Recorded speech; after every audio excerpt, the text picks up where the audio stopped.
Beloveds of God, welcome to Tuesdays for Nurture, a webinar series where we faithfully focus on education for the people of God.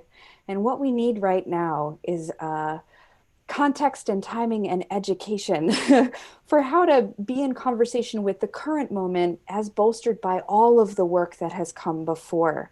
Before I introduce Reverend Traci Blackmon to introduce the speakers with us today, I want to let you know that we have some incredible events coming up around the inauguration. Specifically, we will be participating in the People's Inauguration alongside Valerie Carr as in a service called Release and Renewal at the Intersection of Pain and Promise. So join us 1 week from today for Release and Renewal, featuring Valerie Carr, Reverend Dr. Jackie Lewis, who is the senior pastor of Middle Collegiate, Reverend Dr. Otis Moss preaching, and I will be offering some spoken word in scripture. In the midst of all of that, and to introduce our esteemed speakers today, Reverend Traci Blackmon. Thank you, Chris, and good afternoon to all of those who are joining us today. I see people are still coming in, and we are grateful for your presence here. I am excited about today. I've had people all since 2021 began wishing me Happy New Year.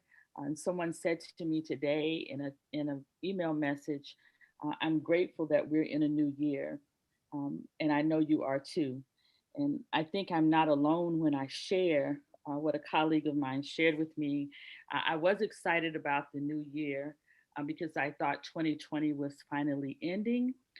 And it's feeling more like 2020 just turned 21 and now it can drink, right? So we're off to this to this roller coaster ride at the beginning.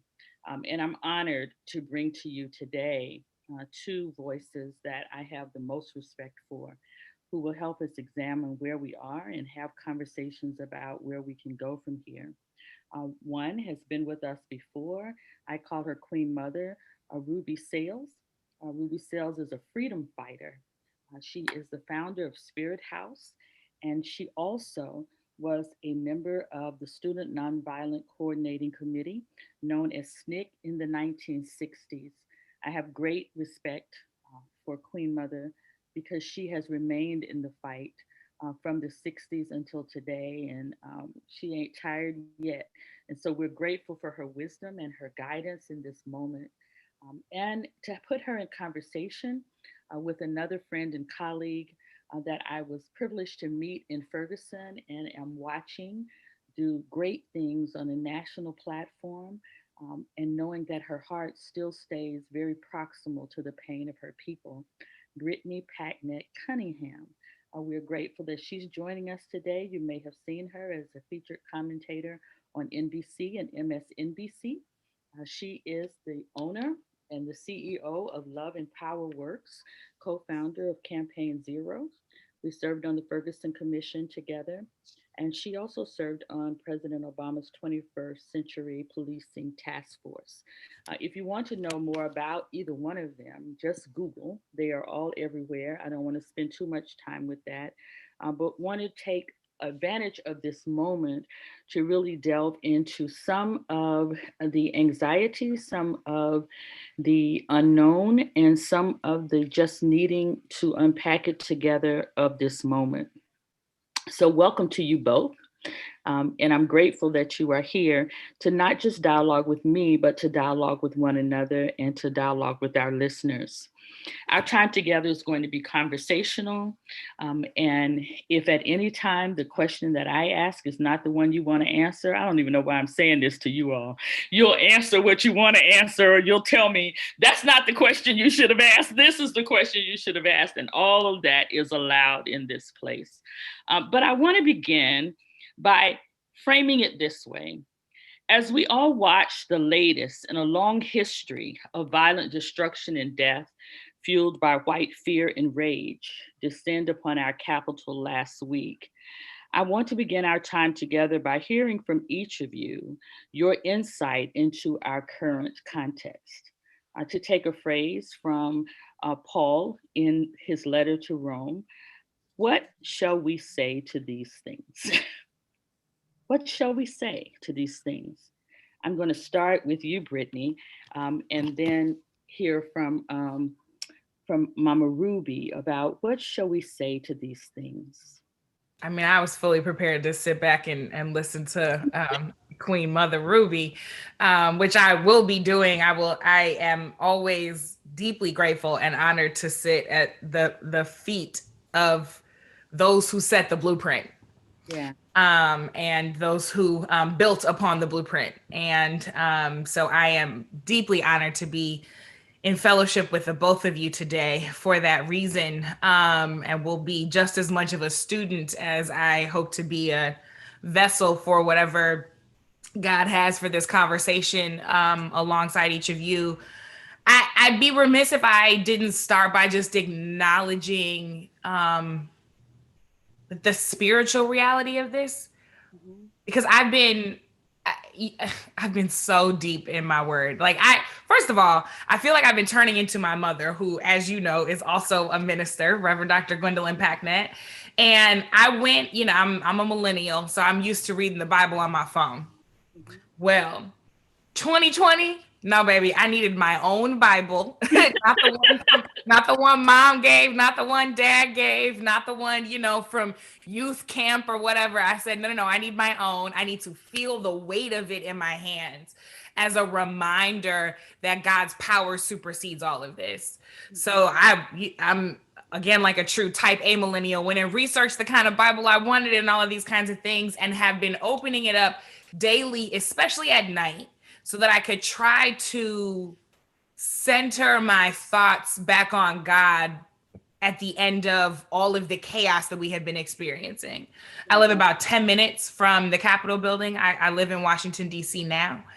And obviously this year, I keep calling it this year because, like you said, it just feels like 2020 got bangs and we're still in the middle of it. But this cycle, this current moment of life, has brought, I think, so many questions and so many frustrations.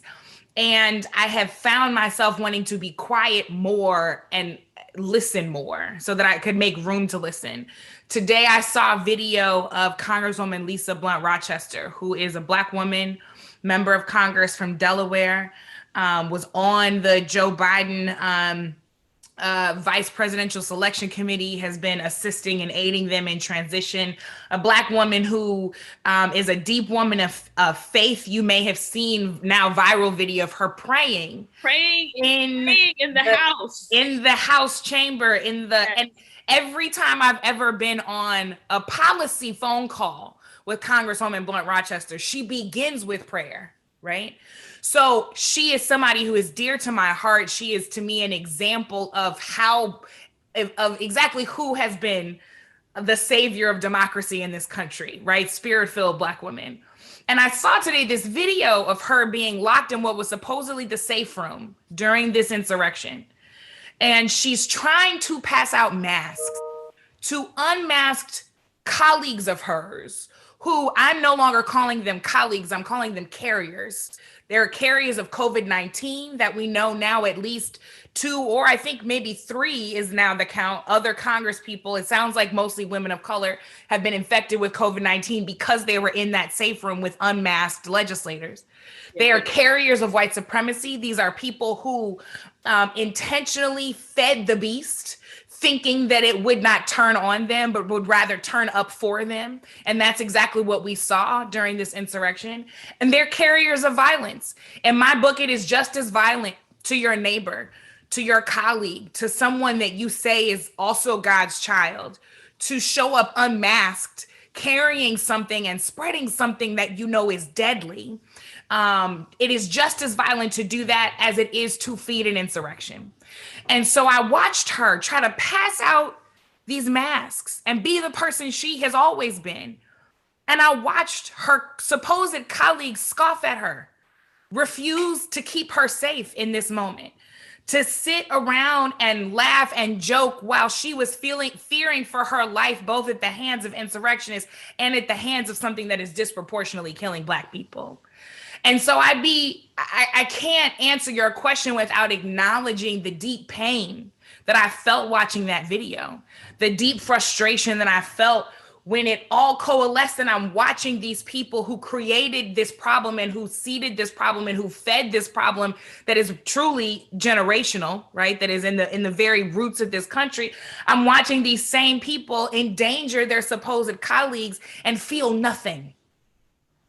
That's the piece. The feeling nothing is the thing I can't get over. I'm like, how were you raised with this book that is so weighty in our hands and is filled with God's love and power, and choose not to care and choose selfishness and evil and greed?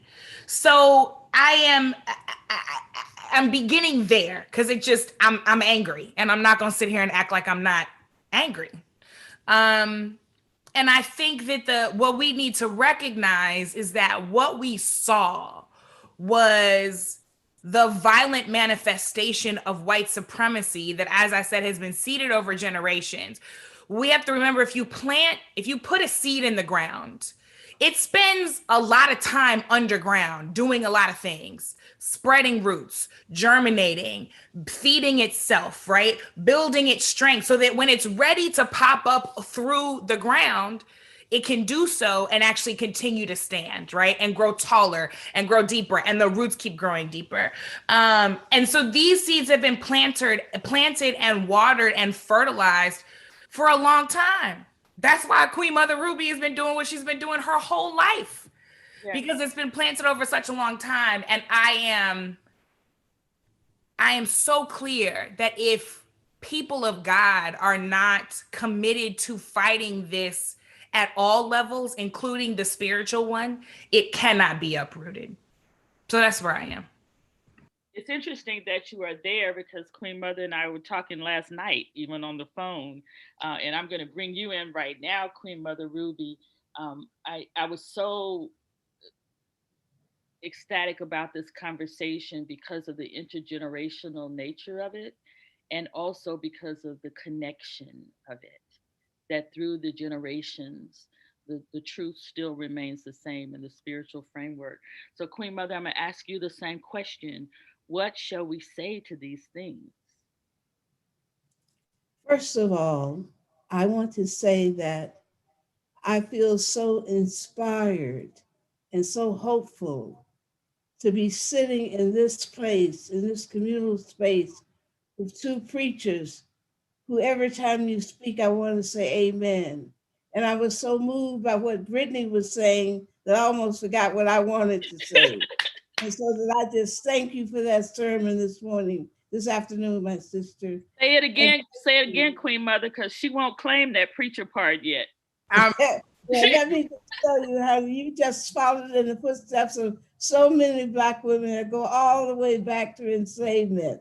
And so I just want to thank you and I hope that you will hear your spiritual voice, because I heard it really resonating very loudly. And of course, Traci, you are one of my favorite preachers, because you know how to take a text and just turn it upside down and have us to see it right again. And that whole thing that you did with Joseph the other day, I'm still resonating with the whole system of sharecropping that Joseph set up. And so I want to thank you. What an honor.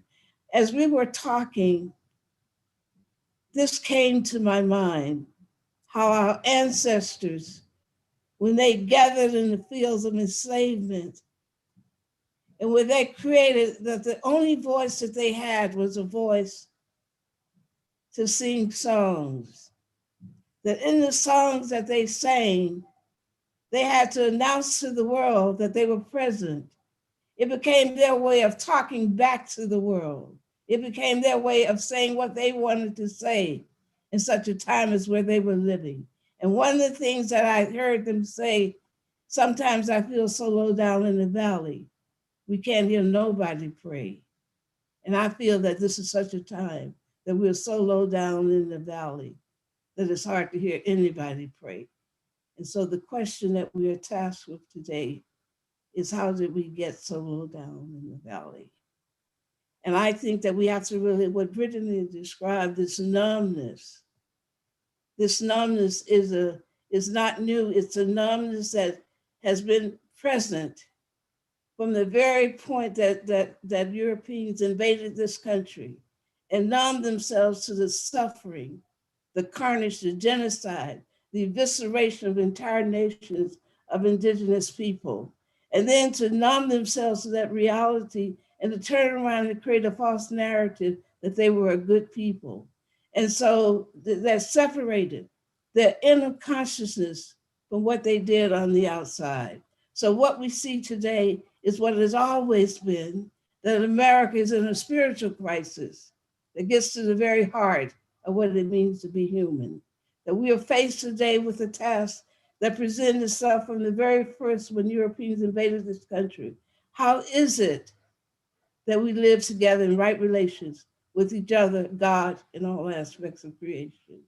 We tend to live in a Western society where they tell us that there's a separation and a fragmentation between our inner lives, our consciousness, and how we live in the world. So we tend to focus outward.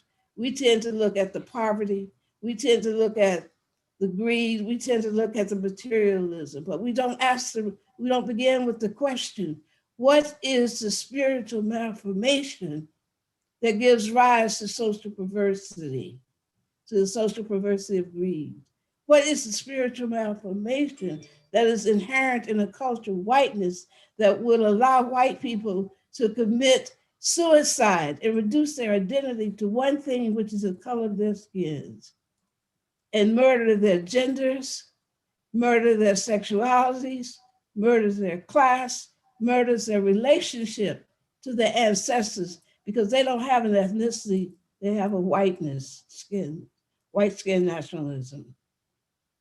So the question is, what do we expect out of theology, an empire theology that celebrates death, that celebrates crucifixion, as, tell me, Chase, if I shouldn't say this, that celebrates crucifixion, state-sanctioned murder as the highest act of redemption, blood sacrifice as the highest act of redemption, rather than being on the road in right relation, transforming lives, doing justice work, calling the question on the issues that lead to soul murder and soul suicide.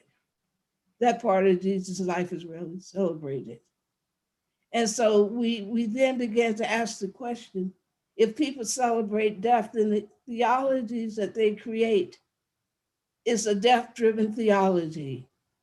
And so it's not just Brittany, it's not just that the politicians didn't care about themselves, others, but what is it that would make people kill themselves and be numb to their own suffering? It's because they have been indoctrinated into a death-driven culture.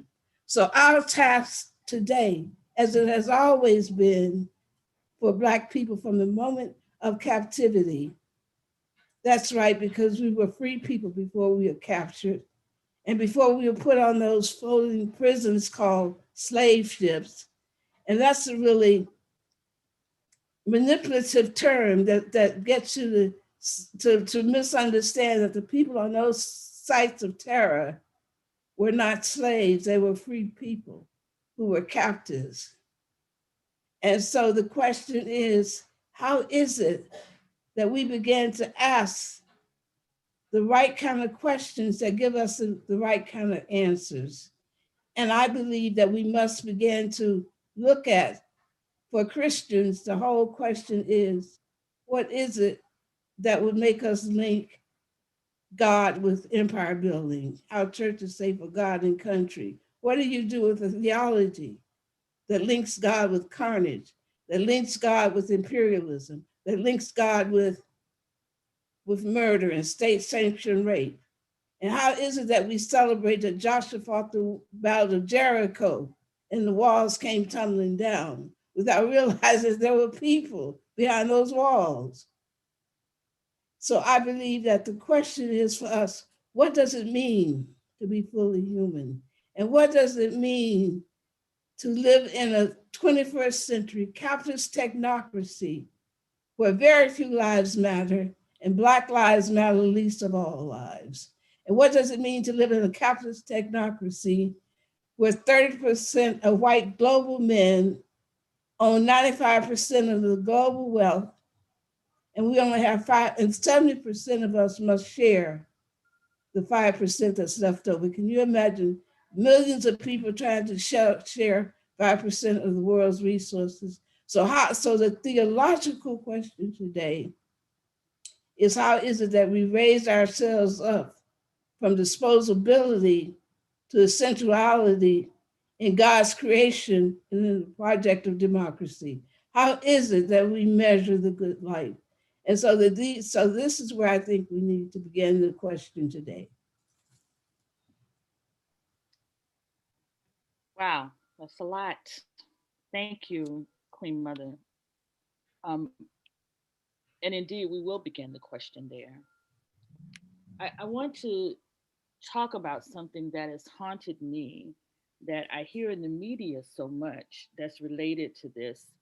Both of you have referenced the historical narrative of what's going on. Yet what we hear most is shock from those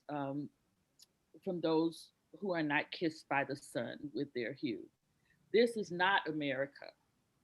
I don't recognize America. And I want to confess that one of the most painful places, which you and I have talked about, Mama Ruby, several times, for me, was having been in Ferguson and having been in Charlottesville, to have put in my face what I already knew was true, but to look at the difference in the response to people in Black skin who show up to protest and fight for their lives versus people who showed up in white skin to overthrow democracy. There's a picture that I gave Chris. I want you to put up, Chris, of a comparison between, on those same steps, a Black Lives Matter protest and what we saw last week. Not that one, the other one. That one works too, but there's another one that you see the police responding.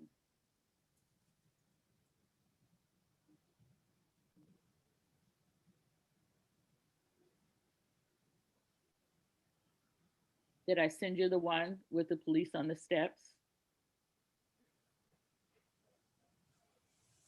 I don't see that one. Okay, maybe I didn't send it. But there's a stark difference between the two. And I'm going to look and see if I can send it to her really quickly. This one, yes. This one here? Yeah.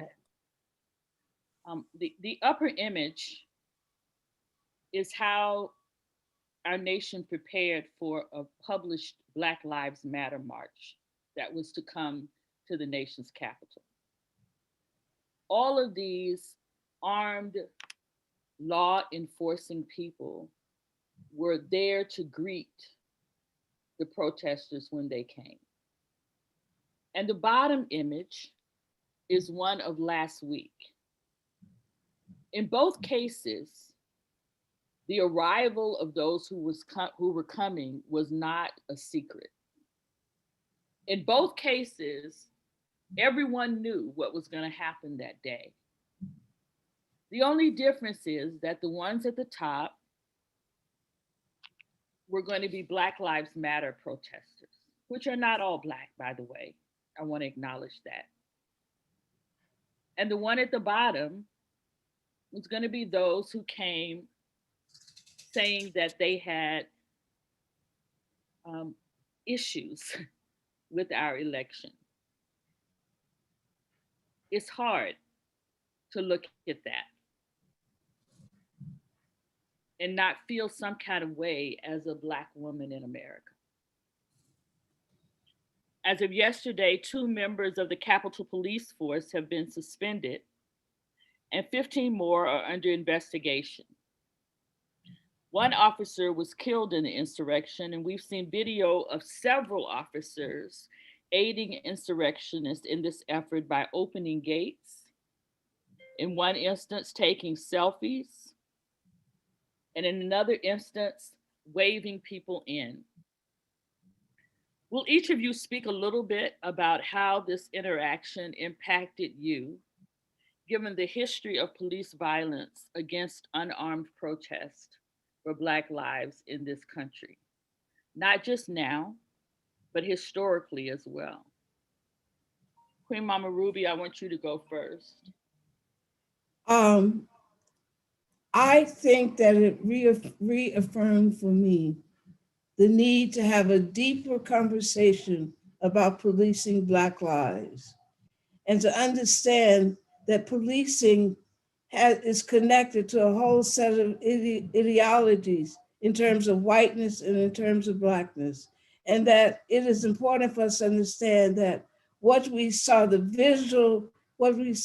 visual expression to what is the core of the issue, that white people have been taught to believe from captivity, from enslavement, that Black freedom is a threat to white freedom. That the question is freedom, because if Black people were allowed to be free in this society, then white people would not be able to economically thrive off of our backs. Our freedom has severe economic, social consequences. If we were free, then there would not be any room for the rulers of whiteness to claim that they are superior. They need us not to be free. And so any movement, so the struggle for Black people, all the way back from those floating prisons in the Amistad Revolution on those ships, and the other one, I forget, the Antelope Rebellion, was always a question of freedom. So what I saw today was that white people are free to carry guns and be safe, but Black freedom requires policing and also state-sanctioned murder and state-sanctioned terror. So I think that when Harriet Tubman ran away, Frederick Douglass,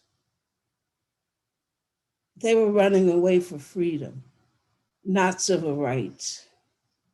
And we've allowed people to really fragment and demean, degrade the continuity of our struggle in this country.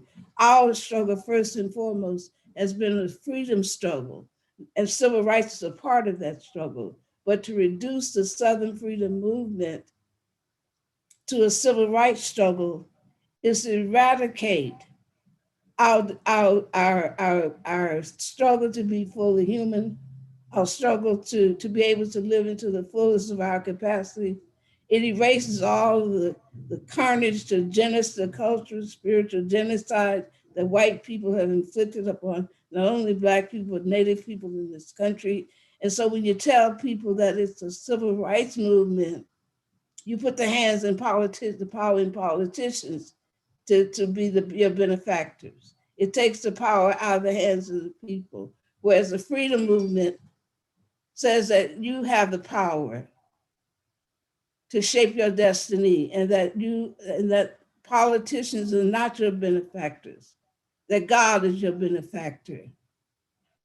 And so we made a tremendous mistake by allowing people to eradicate the whole notion of freedom, because really that's what policing is designed to do, to contain us, to surveil us, to intimidate us, to make sure that we stay in our place by public executions called state-sanctioned murder, lynchings, torture, all of this. Why is it that they do this in public? What is it that makes them shoot a Black person 87 times when it's clear that the person is dead on the first shot? What is it that they're trying to kill? They're trying to destroy not the body, but that soul force, that impulse for freedom that has never died in the bosom of Black Americans. So we have to look at ourselves not through the white gaze that tell us that we've been all suffering, that we haven't had any victories, and that we are dispossessed, we have to begin to look at ourselves through the Black gaze and to ask the fundamental question: why is it that 17 police has to shoot one person 25 times, although the person is dead on the first shot? What is it that made Black children during the Southern Freedom Movement stand up to dogs, horses, and billy clubs? Surely that was more than something about civil rights. That was a soul force, the soul force. And that soul force for Black people was sealed off until we allowed integration to totally invade our inner lives. And now we behave and we see ourselves not through the Black gaze, but oftentimes we see ourselves through the white gaze. So if I were to look at what I saw the other day through both the Black and the white gaze, I would say that I'm looking at a people who done extraordinary things to contain Black freedom, all the way back from the massacres, the 17 massacres that happened in the Black community from white people from 1787 all the way up to the 1900s. If you look at, why should we be surprised? If you look at what happened during the Southern Freedom Movement, when mobs of white men pulled the freedom fighters off the bus and burned the buses and beat them to a pulp. Why are we surprised? We are surprised because we suffer from spiritual and historical dismemory. So no, I'm not surprised. When I get pissed off, I must tell you, I started to say something ugly. I get pissed off when I see it, but I'm not surprised.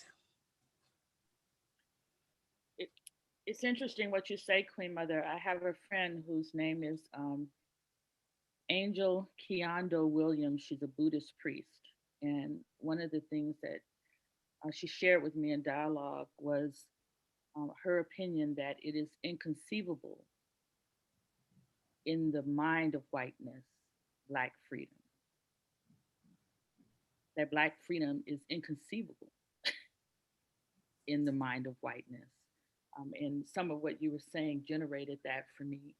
I'm interested to hear from you, Brittany. Yeah. What does this say to you, particularly because you served on the 21st Century Police Task Force under President Barack Obama? What does it mean for this narrative? And Queen Mother, if you want to jump in on this too, what does it mean for this narrative that we can no longer pretend that the complicitness of law enforcement is fabricated? You know, this is an interesting moment. A couple of things come to mind. I'm thinking of the opening weekend of what we call the Blacksonian here in DC, the National Museum for African American History and Culture. And they asked me to speak at this large festival they were having. And I shared the stage, Mother Ruby, with two of your colleagues. One of them was Cortland Cox from SNCC. And he said something that I think about every single day. He said that the goal of the enemy is not just to kill you, it is to kill your will to resist. So to your point, that soul force, because if you don't have the soul force to keep you pushing forward, then they've won, right? So all of this chaos, all of this confusion, all of this rhetoric for generations, and certainly in this moment, right, under this administration, has been intentional to try to kill our will to resist, to try to kill that soul force and take from us the thing that has confounded every expectation. Black people are the least probable people in the entire world. We are not supposed to be here by any stretch of the imagination. You look at the Crusades, you look at the theft of African wealth, you look at the theft of African cultures and languages and land, you look at the theft of African lives, you look at the ways in which we were supposed to be used only for labor and then discarded thereafter. We confound every expectation. In fact, we took the religious practices that were meant to oppress us. reclaimed the passages that were held from us because they were afraid we were going to rise up if we read too much about Exodus and Moses and all them folks. We took the very thing that was supposed to mean our destruction and flipped it and reversed it and remixed it like we do, married it with the spiritual practices of our history and of our people, and we came up with a faith that has sustained generations. That confounds every expectation. Black people are a literal miracle. My bloodline was supposed to have stopped many generations ago, and here I am sitting here talking to you. So if you have a soul force, to Mother Ruby's point, that powerful, you are going to stop at nothing to eradicate it. You are going to stop at nothing to snuff out that light, because that light burns so brightly and so hot. And I'm seeing in the chat, Black Lives Are Magic. We are, but we're real, right? And we are a testament to the power of God and the human spirit. We are a testament to taking something that seems impossible and creatively not just finding our way through, but finding our way over. And that is something that if we tap into the power of God already working in all of us, we actually can accomplish for the good and not for the evil that we're seeing in front of us. So that's the first thing on my mind. The second thing is that I'm really clear that Black people know how to hold two things at once. So if we look at this electoral moment, for example, a lot of people, the current president-elect of the country may not have been their choice. That's fine. But a bunch of Black people said, look, we know, I'm getting all the way real here, Reverend Traci. We know how a lot of white Americans vote. And we got history and lots of voting patterns to show us that. So we're going to be pragmatic, and we're going to pick the white guy we think you'll vote for. Because we don't think you're going to vote for the Black and Asian woman. We don't think you're going to vote for the white woman because you had a chance to do that last time and you didn't do it. We don't think you're going to vote for the Latino guy. We know better. So we're going to pick the white guy that we think you're going to vote for, that we're comfortable with because he held down the Black guy when he was his number 2, right? And that was a pragmatic choice. But at the same time, Black people held radicalism because we said we're going to declare who the nominee of this party will be, no matter people's personal opinions. And we're still going to show up in such dramatic numbers and fight back the voter suppression that still continues to rear its ugly head, that Mother Ruby has been fighting for decades. And we're still here in Georgia, in Florida, in Missouri, in Wisconsin, in Pennsylvania, in Nevada, everywhere. We're going to be so radical as to have you think that you got one over on us, even when you try to shut down the post office, even when you try to shut down mail-in ballots, even when you try to keep our votes from us, even when you institute a poll tax in Florida on formerly incarcerated people. We're still going to show up in such great numbers and organize so creatively that you all can't win. We know how to hold radicalism and pragmatism at the same time. Right? Even if the candidate wasn't our candidate of choice, we said a step forward is better than another step back, right? We also know how to hold imagination and survival at the same time. Because the fact that we're still here is a testament to our ability to survive. And in the midst of that, we have created, right? We have thrived. We have created spaces of Black joy and Black brilliance and Black grace and Black love that should have been stamped out. While we're working jobs we can't stand, 2 and 3 at a time, to make sure that there's food on the table. While we're sacrificing everything to make sure our children get through school. While we're taking care of our neighbors because we know that the government is not going to do it, right? So we're surviving and we're imagining all at the same time because we know how to do that better than I would say most people on the planet. So what it calls on us to do is actually look at, to Mother Ruby's point, look through a Black gaze and understand that the instructional nature of Black life across the diaspora is to be able to hold two things at once. So in this moment, we have to hold progress and accountability at the same time. Because we're going to hear one group of people say, we all need to heal and move on. Well, there is no reconciliation without truth. There is no progress without accountability and struggle. But we also have to recognize that going back to a status quo where white supremacy was just more polite is also not acceptable. So we actually have to get to a place where we're not worried about what can happen with COVID because it's disproportionately killing Black people and brown people, and those same people are getting misinformation about the vaccine, right? The status quo gives us health inequalities. We actually have to move to a place of progress that says we're going to take care of this moment and try to continue to uproot all of the things that created the insurrection that we saw, hold the people accountable. And when I say the people, I mean the president, the vice president, every one of their cabinet members, all of their staff, their press secretaries, the 100+ members of Congress who voted in support of overturning the will of the American people. I also mean the journalists who normalized white supremacy by giving us a bunch of profiles on your friendly neighborhood white supremacists. I'm also talking about the police officers, and we'll come back to that, to your question, Reverend Traci. But when I talk about accountability, I'm talking about everybody whose fingerprints are on this moment. Don't leave the preachers out. The preachers. The preachers. As I say, in this moment, recognize that all the way back to Richard Nixon. That's right.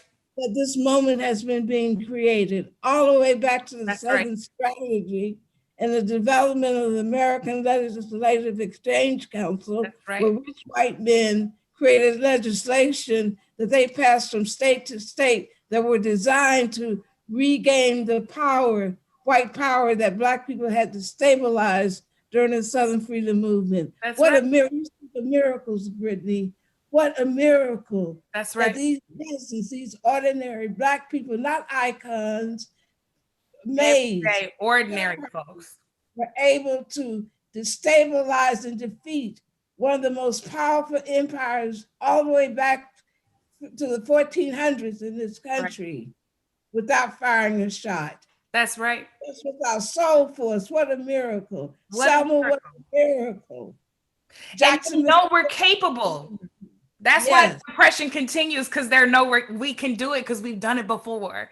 And so they know that and the sad thing, Brittany, is that everybody knows that but us. Yep, that's right. And we have to, that's exactly right. We have to own our own power. We've got to reaffirm. We've got to reaffirm the fact that we were not, as Audre Lorde said, we were not meant to survive.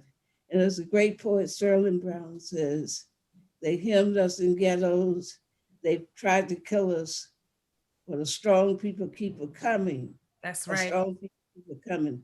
If you don't understand that, then you will be, and you suffer from this memory, then you will allow the rulers of whiteness to come along and tell you that they are the ones who are responsible when you're getting down and you're sitting up. You will begin to tell them, you will let them tell you who you are with each other and who they've been to you. That's called revisionist history.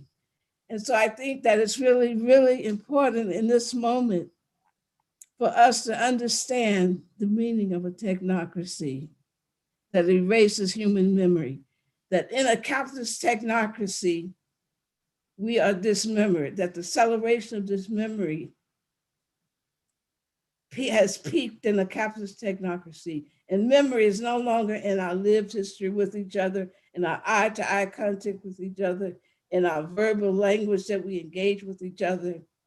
Guess what memory is?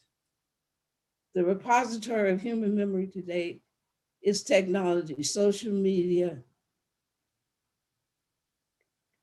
computers. We live in a prompt culture where we're told what to think, that people give us the words to think of, give us the prompts. And we no longer can think critically. So all day long we listen to cable news. And they tell us that, well, the Republicans haven't voted against Donald Trump because they're afraid of him. No, they're not afraid of him. It's just that they agree he's part of the program that they've been building up all the way back to Richard Nixon, all the way back to when Ronald Reagan, that racist president called Ronald Reagan, who killed little Bobby Hutton, the Panther, on his watch, who started his bid for presidency feet away from the graves of Goodman, Sherman, and Cheney, the Southern Freedom Movement workers who were killed, to say to white people that we no longer have to, we can spit on their graves now. And that we have allowed the revisionist history that has made this racist, anti-Semite, Ronald Reagan a national hero, because we have allowed ourselves to be dismembered.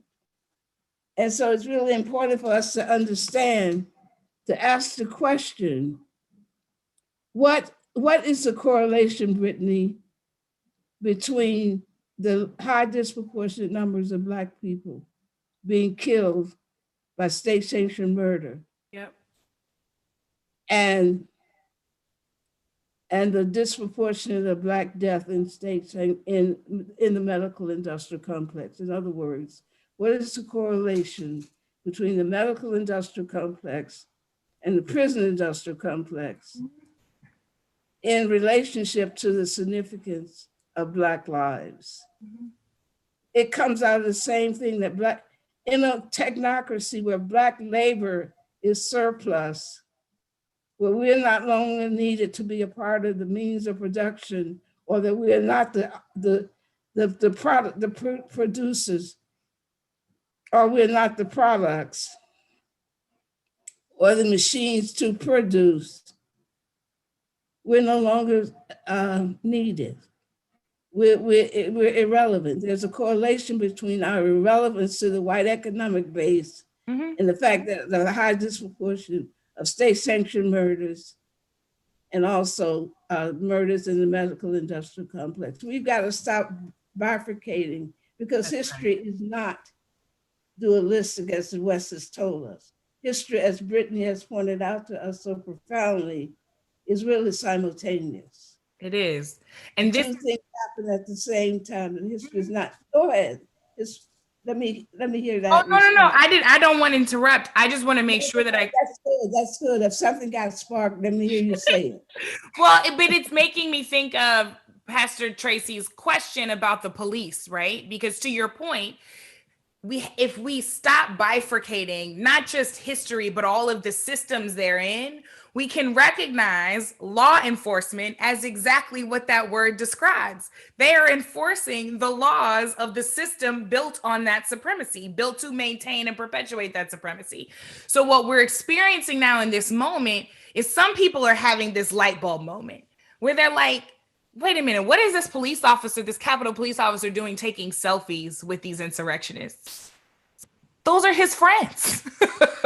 What is this Capitol police officer doing opening a barricade and letting them in? Those are your people. I call that the homeboy move. You know, you had that friend that worked at maybe y'all didn't. I had that friend that worked at the movie theater. And you were like broken in high school and you were like, I can't afford this ticket. So, your friend would be like, meet me around back. I'll open the door and I'll let you slide in. That was that move. That was the move you do for your homeboys, your homegirls, your home siblings. That's what you do. You let them slide on through, right? And people are saying, how can this be? And they're attempting to individualize law enforcement officers that are carrying out white supremacy by the most explicit means, but the institution itself is part and parcel with this whole with systemic oppression as it exists. If we recognize, when you say that they are enforcing white supremacy, you have to understand that police are foot soldiers to protect the property and the prerogatives of the ruling class. Exactly. Okay, so that's exactly what they are doing. Yes, go ahead. I was just going to say, including when Black people were the property, right? Yes, absolutely. Absolutely. And so that we have to look at, so we have to begin to ask ourselves, what are the dynamic and ongoing tools of oppression and containment that white Westerners have used, not only with African Americans, but with every person, every Black and brown and indigenous people communities in the world? not just in this country. And let's go over those tools of oppression. They are captivity, commodification, dehumanization, fragmentation, vilification, criminalization, state-sanctioned murder, state-sanctioned rape, criminalization of fashion, and the criminalization of the impulse to be free. And so that these, no matter where you look, in separation, I'm sorry, one of the things that has happened that we've not paid attention to, when they looked at what had happened in the Southern Freedom Movement, they asked themselves a fundamental question. Who are these people that we thought were malformed, that we thought were inferior? And how is it that they can stand up against our most powerful weapons? And they said, aha. So they created think tanks in the 1990s. And they began to look at how is it that they could contest that which we had done so brilliantly. And they focused on the home, the family, the Black Southern School, and the home, family, Black Southern School, and Black in the church. So that church that told Black folk, I am somebody, not because of what I have, but I'm somebody because I'm a child of God. Right. That church began to say, I am somebody and I'm highly favored by God because of what I own. That there was a correlation between my value and my prosperity. Yeah. And so they knew that once that got into the souls of Black folk, we then became like them. We materialized human existence. We moved away from incorporating the two forces, Brittany, the material aspect with the transcendent aspect. We became wholly materialized. And we began to see ourselves we began to think that freedom meant the right to live and to enjoy the same perks that white people did. And we began to tell white people that they were privileged to have white skin, instead of telling them that it was a death sentence to their humanity. There's nothing privileged to be required to commit suicide. You have rights, white people have rights that we don't have. But whiteness is not a privilege, it's a death sentence of the human soul. I was muting myself because I was over here taking notes. But that's really probably, how is it that somebody's going to give up something that you tell them is a privilege? How are they going to wrestle with the ways in which they have been dehumanized when you tell them that they're privileged? How are they going to make their dry bones walk again when you tell them they're already walking in the highest possible form of humanity? How is it? And so what do we need to say to white people? What do we need to say in this moment to white people who also have become expendable in a surplus, in a labor force where they're also surplus? So how do we talk about the 21st century in two ways? How do we say that whiteness does not carry the same currency that it once carried, without thinking that we're taken away from the fact that Black people have the least currency in this society? How do we talk about the complexities of human existence in a capitalist technocracy where economics is also essential to the human condition as much as race? So let's talk about powerful Black women who have taken us to church and shouted all in 1 hour. Is the hour over, Traci? You still got some time, Queen Mother. You keep preaching. We were scheduled for 90 minutes, so we're good.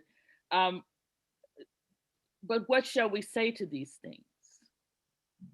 How do we transfer our history? How do we transmit what's necessary for this soul force to grow from within?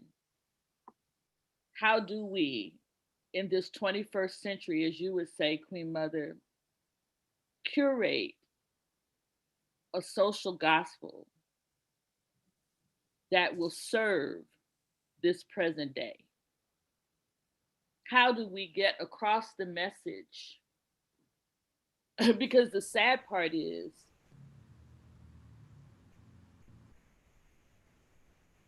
there is no liberation for white people until we do this work. And so the notion that white people are doing work showing up on behalf of Black people is a false one as well, right? And so I was going to have Chris show this image, and I'm still going to have her show it because I want to see what it says to you all. It says something different to me than I hear people talking about when they say it. Chris, if you'll put up the image of the gallows, the image of the gallows. Once I got over the fact that it was possible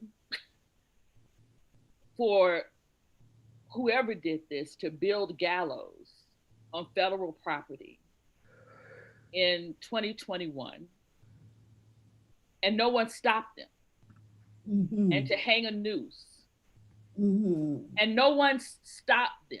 No law enforcement, no citizens intervened in this erection. Once I got over that, and once I started hearing the messages that they were saying they were looking for the vice president, they were looking for the Speaker of the House, it occurs to me when I look at it from this point of view that it was not a statement of the function that they wanted to pursue. It wasn't that they were gonna hang the vice president or they were gonna hang Nancy Pelosi. I suggest, when I look at it, I suggest that it was a message that ain't nothing changed. Yeah. That what has historically been true is still true. And ain't nothing changed.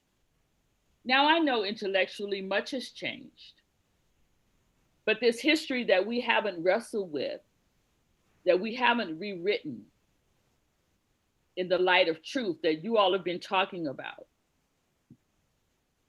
how do we begin to tell that story? Not just to others, but to our generations to come. What is the social gospel that we need for the 21st century? You can take it down, Chris. What is the gospel we need for the 21st century? You know, it's interesting when you were talking about, both of you were talking about how destructive the force of whiteness is to everybody, including white people. I was thinking about that quote from Lilla Watson, who's an Aboriginal freedom fighter, when she said, if you have come here to help me, you are wasting your time. Yeah. If you have come here because you know your liberation is bound up with mine, then let us work together. Right? Sister Fanny said, none of us are free until all of us are free. We've heard versions of this and we can quote them back. We can put them on a t-shirt or a tote bag or a coffee mug and not actually reckon with just how true it is and just what that requires of us. I think one of the things it requires of us, especially those with so-called social privilege, but I think Mother Ruby's point stands, is to actually reckon with why you are invested in the myth in the first place. Like, what have you been convinced that it will benefit you to remain invested in this myth? I mean, you talked earlier, you showed the picture earlier of the comparison. You could have put Rodney King in there. You could have put Dylan Roof eating at Burger King. You could have put Emmett Till in there. You could have put Medgar Evers on that picture. We have seen these comparisons. The hypocrisy has been drawn out, plain as day, for generations. And all of a sudden in the year of our Lord 2021, there is shock and awe and surprise, as if the truth has not been as obvious from day one, since day one, as it is today. So the question is, why were you invested in the myth if you had been confronted with the truth all this time? The trouble is that the reason why most people don't want to ask themselves that question is because it is self-implicating. It is because it makes you realize that which you have held on to, which has actually poisoned you, right? That you have been convinced that the very pill that was going to heal you was actually the poison pill.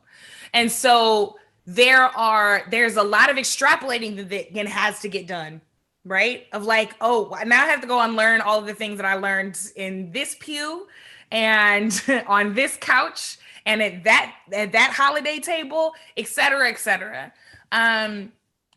But those kinds of, to Mother Ruby's point, asking the questions that get us better answers, those are the kinds of questions and honest and like frightening answers that have to be asked in order to build said social gospel. It is impossible. I'm going to push a little bit here because I want to talk about yes to all you said. And I'm going to push and say, not only are they self-implicating, but they are also destructive to our God. Now that's the point. Now you have touched the point. What is the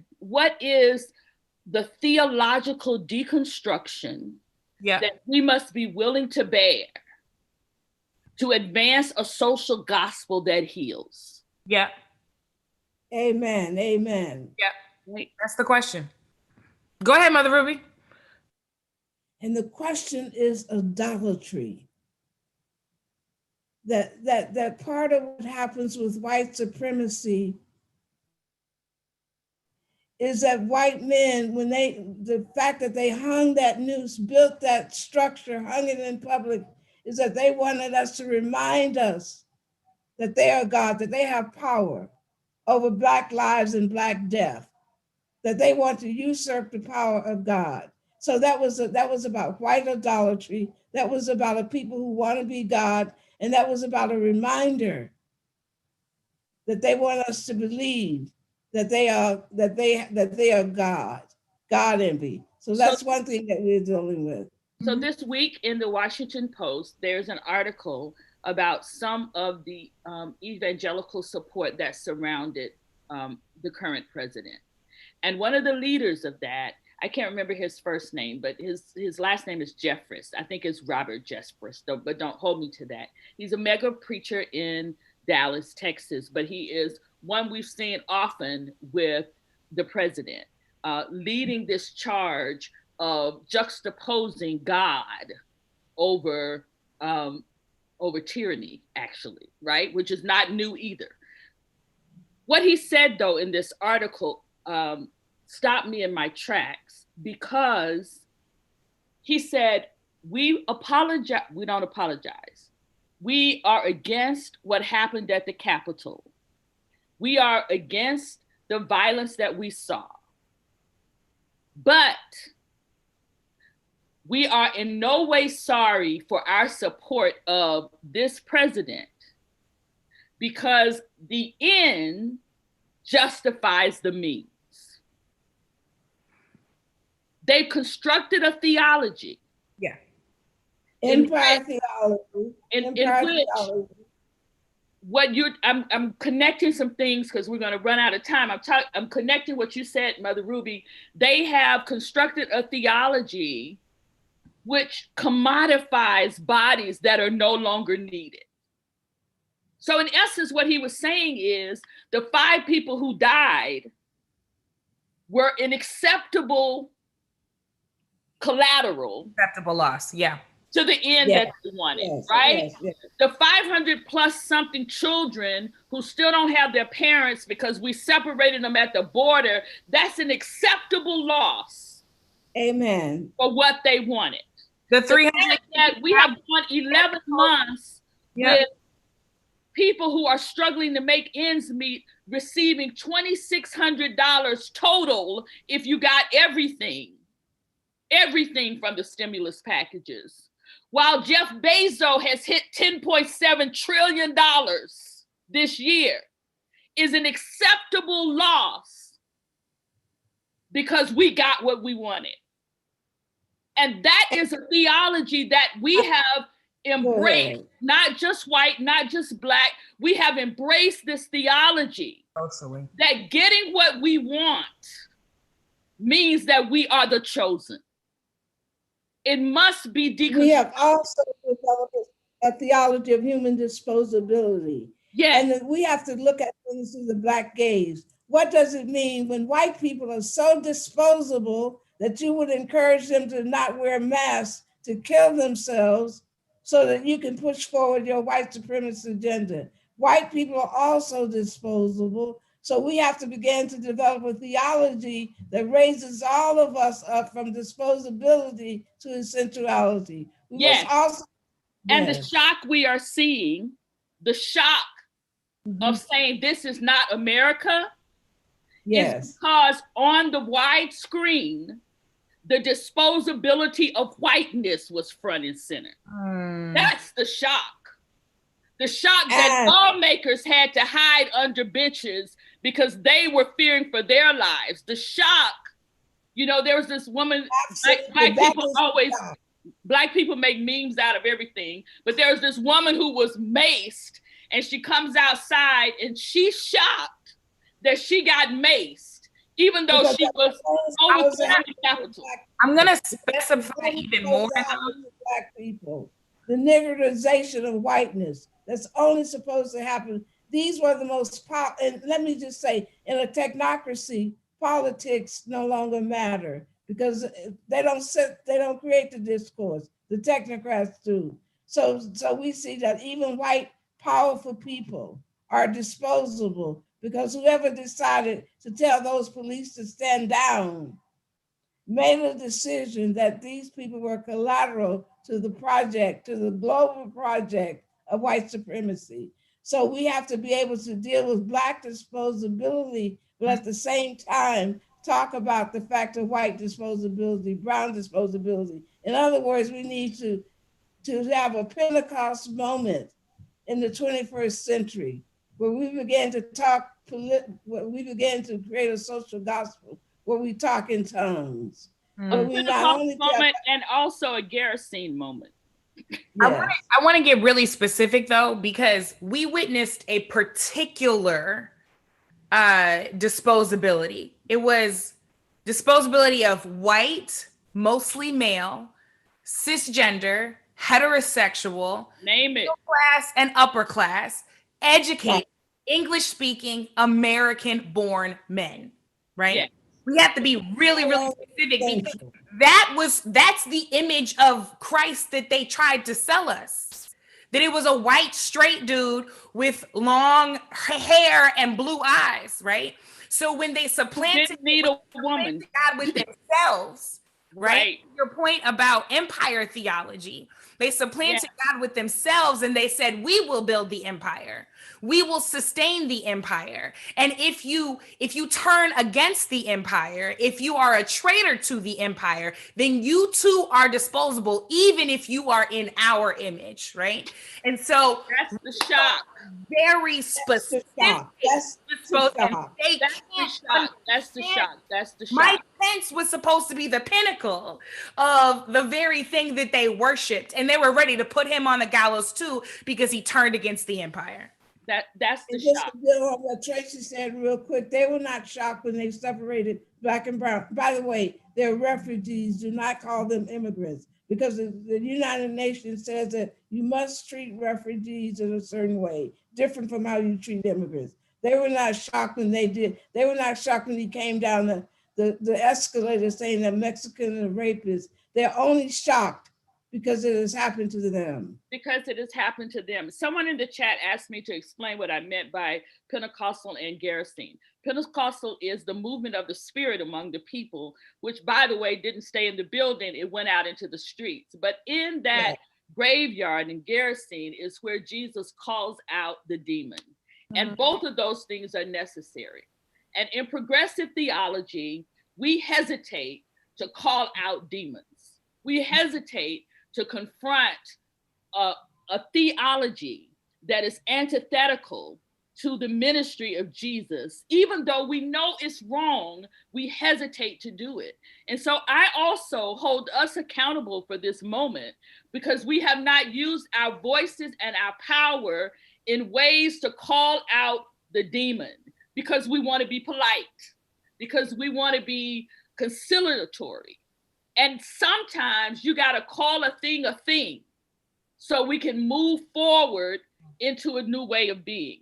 We only have about 15 minutes, and there's a whole lot of questions going on. Can I just say one thing about the theology that's very, very important? Yes. Though we claim to follow the prophets, first of all, Christianity in its right form is a consciousness movement. It is all great religions a consciousness movement that move us from a valid consciousness. So you're ready. Go ahead, Mama Ruby. And so what I really want to say, that we have to stop as people telling people that they are marginalized. What is the good news when you tell people the same thing that the empire tells them, that you tell Black people we are marginalized? We might be marginalized within the state, but with each other we are significant, and with God we are significant. So how do we develop a theological language that recognizes who we are with the empire, but also reaffirms who we are with each other and who we are with God? There is no good news when you come along and tell somebody that their absolute definition is marginalized. What is the good news when you tell people about inclusion? Whose table is it anyway? Who has the power to include anybody around anybody's table? So even that gives lip service, so that there's a rightful owner of a table. And so the word is democratization and not inclusion. I'm shutting up. That's okay. I see Sister Carlene has joined us as well, and she says, but normatively, we live in a society that has long normalized disposability of certain folk. The bearers of the societal standard, which is whiteness, will always turn on itself when it is expedient. And we're seeing that, but I think the naming of that particular form of whiteness is also important, right? I don't want to we've been talking a long time and we could talk a long time more, but there are questions. Chris, are there questions? There are so many questions. I will do my best to bring them into the conversation. The first one I want to lift up is from Eric Thomas, asking, what is the Black gaze that also provides safety for women, queer, trans, and gender nonconforming Black people? For example, thinking about Patrisse Cullors, Darnell Moore, and Charlene Carruthers. First of all, you want to take that, Brittany, because I might say something ugly. No problem, Mama Ruby. I mean, that my answer to the question is yes. I remember a day in Ferguson. Pastor Traci, you'll remember this when I start describing it. This was still in August of 2014. So we were still deep in the heat of everything. And a couple of days before this day, I was at your old church and there was a meeting. It was community members were there, ministers were there trying to organize an action. And I had been out on the street for, I think my first day in protest was August the 10th. So the day after Mike Brown was killed. And we, when you are engaged in organic freedom work, things formulate. Folks find their jobs, they find their places. The same happens with place. So there was this big back and forth about where the march should start. And I was over there and I was like, we're picking places that are not organic to what has been happening, right? Yeah. People have been congregating at this Quick Trip, but you want to start it a mile down the road. This doesn't make any sense, right? So a couple of days later, and I remember we were just getting to know each other, but I distinctly remember looking at your face saying, how in the world are we going to find some synergy in this room with all of these voices? So that it gets planned. It started at the Quick Trip. It ended at Canfield Green, which is the apartment complex where Michael Brown Jr. was killed and where his grandmother lived. He was walking back to her house when Darren Wilson executed him. And we gathered right on that spot, and it almost turned into an amphitheater style. So the spot where he was slain became the center of the circle, and layers of people who had been marching all gathered around. And Pastor Traci, you got on the bullhorn, the microphone, I don't remember which one it was at that point, but you said what I think is the most simple but significant thing that at that point, any member of the clergy had said to anybody that was out there. You said, I want to offer an apology because all this time we were operating like you needed to come to the church and the church needed to come to you. And it sounds so simple, and it was so loving and clear in the way that you always are, Pastor Traci, but no one had looked at this crowd of young people, queer people, poor people, rich people, like all of us that were out there. Nobody had looked at this crowd of people, especially the folks in the crowd who had been cast away by society, right? We had members of street organizations who were a part of our marches, right? Nobody from a legacy institution like the Black church had dared spent any real time out there for the most part, let alone offered an apology, and let alone then follow that apology by a promise to do something about it and clarity on what that something would be. For the church to come to you instead of requiring always that you come into the building, because the building for so many people has been homophobic. The building has been transphobic. The building has been abusive. The building has been patriarchal. The building has been all of the things that we do when we internalize our own oppression and think that our healing requires us to oppress somebody else. However, we elevate ourselves if we diminish somebody else. So I think that the answer to the question is yes. And that means we actually have to be a church that comes and meets everybody exactly where they are, values everyone for exactly who they are in material ways. When the Ferguson Freedom Rides tried to come to St. Louis, there were a bunch of churches that shuttered their doors that were supposed to house those Freedom Riders because they were trans, because there were trans folks in there and queer folks in there and LGBTQ folks in there. You can't tell me that God is love and then shut your doors on people who are coming to fight for that very love.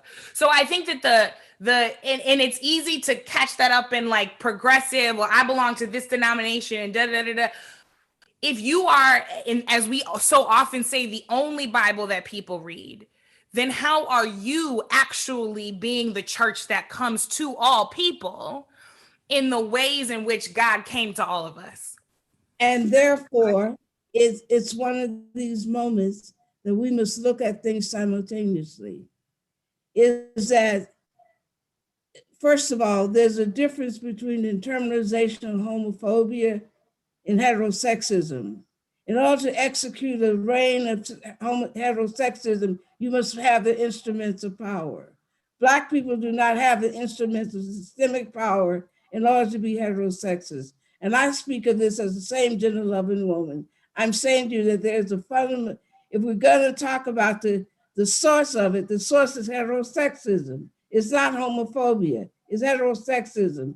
And so yes, Black people are have homophobic phobia in our lives because we're human, but we are not the perpetrators, the instigators, and the carriers. And so that once again, we place the blame on Black people without saying that white people are the pernicious carriers and fermenters of heterosexism.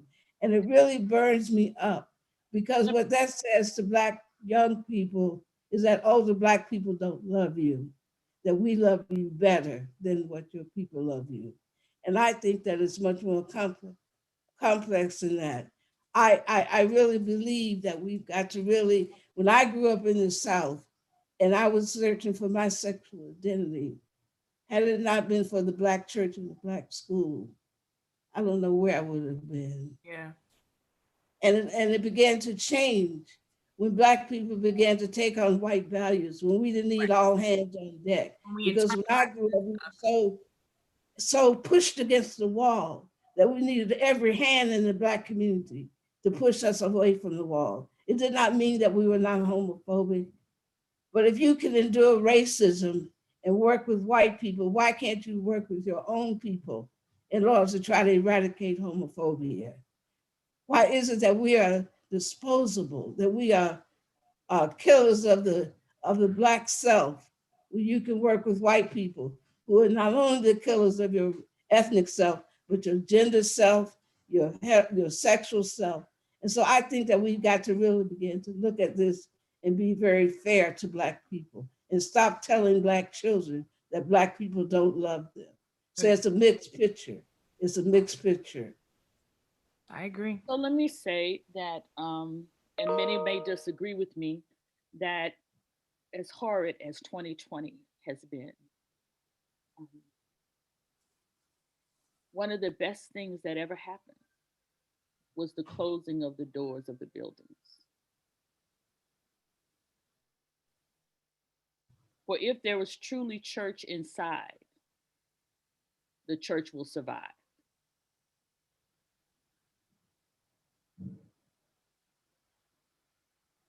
You don't have to like it, but it's true. And yet, Traci, even as we critique the church, how many of us who are same gender loving people, how many of us has dealt with the most vulnerable among us, Black women who are in prison, who are same gender loving? How many of us have dealt with Black women who are same gender loving, who are the poorest of all women? How many of us have dealt with young Black children who are the most vulnerable, who are same gender loving, who are trans? How many of us have dealt with the source, with the economic and the racial dispossession? How many of us, and even as we talk about our own oppression, how many of us have gone into the vineyards and dealt with our sisters and brothers who are suffering greatly more than we are with our rights that they don't have? And so just as I am, and so what keeps me tenderhearted is I recognize, even as I point out the speck in my neighbor's eye, I must ask, as Brittany pointed out, what is the speck in my own eyes? And that's what keeps us from seeing justice as retribution rather than reconciliation and restoration. Because all of us, none of us are above culture. All of us bear the marks of empire. So perhaps we're going to have a part two. 90 minutes went really quickly. We apologize for not getting to all the questions, but I think we got to the question that was most relevant. That the truth of the matter is that we all stand in need of redeeming. We all need redemption. And perhaps that's where we began a social gospel for the 21st century, with self examination, with vulnerability, with being willing to see not just our strength, but our challenges, and returning to a communal way of being. We only have a few moments. I want to thank everyone, especially these two revolutionary sisters. I wish I could show you the pages of notes I have. I was just furiously typing while the two of you were speaking. This did my soul. I knew that this would be powerful. I should have scheduled more time. It went quickly. All the people in the chat are saying it went quickly as well. And so I'm going to extend even before we close, because, you know, people have to tell the truth when it's recorded. Can we get a part two? Mother Ruby and Brittany, can we get a part two? Well, I was really hesitant to do this with my sister because I said, that sister's so smart. How can I meet the conversation with this sister? Don't you now I survived. I'll say, yes, I'll do it again. You'll do it again. What about you, Brittany? Will you do it again? I will absolutely come back to school again. That ain't no problem. So it also mirrors for us, and thank you, Chris, because Chris and Jennifer make all of this work. But it also mirrors for us that our generations are not divided. And that's also a part of the narrative that comes against us. So we're hearing yes to part two, yes to part two. And maybe we will craft part two just to deal with strategy. Just to deal with strategy. We've given evil enough space today. There it is. Yeah. And part 2 will be just about strategy. Yes? Yes, indeed. Let's do it. As we approach next week, I just want to make known to you all that we have 2 other opportunities coming up for you to gather with us. We will gather on Martin Luther King Day to celebrate the life of Martin Luther King, which Queen Mother is going to tell me is a life in a community of freedom fighters. It's important that we say that because that's a part of the narrative as well. And we're choosing this year to celebrate it by offering a class, a teach-in on Kingian principles of nonviolence. Kingian principles of nonviolence. Please join us and learn those principles and those tactics. We are going to need them in the days to come. Kingian principles of nonviolence. We will have the link up very shortly, and you will be able to register for that class. It'll be 4 hours on Martin Luther King Day from 10 to 2 with lunch break included. In addition to that pre-inauguration, we are having a worship service called Building Back Hope. Building Back Hope, Tuesday, January 19th at 3:30 p.m. The preacher of the hour will be Reverend Dr. Otis Moss III. We will also have words of hope from Valerie Carr and the People's Inauguration, and words forged in the fire from Reverend Dr. Jackie Lewis, the senior pastor of the Middle Church. And our very own Chris Davies will give us spoken word through scripture. We will have dance and we will have song, a service of release and renewal as we prepare for this year. We hope that you will join us for both of these offerings and that you stay tuned for part 2 with Mother Ruby and Sister Brittany Packnett. What a powerful day we have had. Thank you. Thank you for joining us. And we hope you have a wonderful evening. Bye-bye. Can the 2 of you stay? The 2 of you stay. Traci, we'll set up another link for that. And I was wondering, Traci, if you would be willing to pray us into the rest of our day. Let us pray. Holy One, we thank you for the fire that cannot be extinguished.